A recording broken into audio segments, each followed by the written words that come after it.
2025年4月11号星期五，这个调风机太吵了，是的啊。不知不觉又到周五了啊。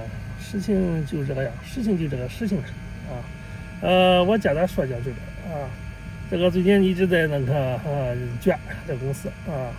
昨天呢，初步和校长同志达成一个意向是啊，抓紧到5.1看看，要是还这么卷，过小长假就撂挑子啊，我们同僚让他卷再看看啊。如果要是能凑合呢，那就凑合下去啊。只能是说看看啊，但是呢，我对这个不抱什么大期望，就这么点呗。今天呢，这两天温度很高，哇，中午有一点夏天感觉似的，好。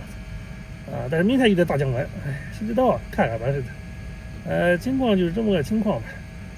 我个人呈现一个比较失望的状态。就这样，好。